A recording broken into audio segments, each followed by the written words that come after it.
যেভাবে রাজ্য জুড়ে বিভিন্ন জায়গায় মহিলাদের ওপর যারা আক্রমণ করছে, আক্রান্ত করছে, তাদের কঠিনতম শাস্তির জন্য নতুন বিল আনা হলো রাজ্য সরকারের পক্ষ থেকে।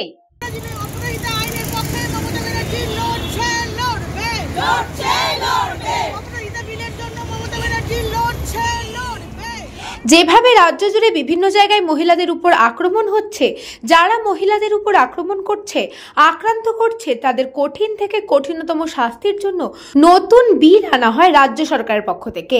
বিধানসভায় অপরাজিতা এই বিল রাজ্য বিধানসভায় পাশ করে রাষ্ট্রপতি অনুমোদনের জন্য রাষ্ট্রপতির কাছে পাঠানো হয়, কিন্তু এখনো পর্যন্ত রাষ্ট্রপতি সে নতুন বিলে স্বাক্ষর না করায় রাজ্য মহিলা তৃণমূল কংগ্রেসের পক্ষ থেকে আজকে সারা রাজ্যব্যাপী এই নতুন মহিলা বিল অপরাজিতা বিলের অনুমোদনের দাবিতে মিছিলের প্রতিবাদ করার কর্মসূচি গ্রহণ করে।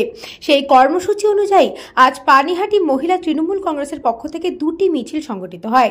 একটি মিছিল শুরু হয় বিটি রোড পিয়ারলেস নগর গেট থেকে বিটি রোড ধরে ধানকল মোড় পর্যন্ত।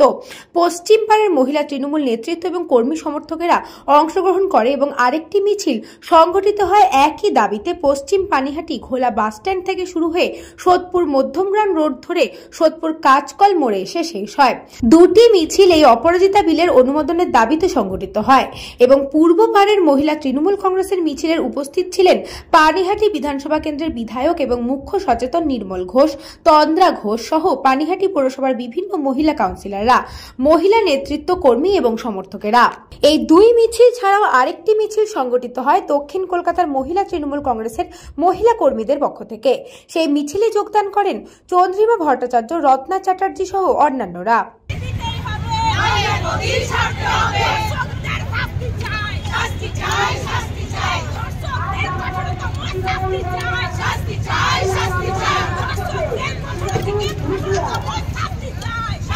ব্যুরো রিপোর্ট, নিউজ বঙ্গ টাইম।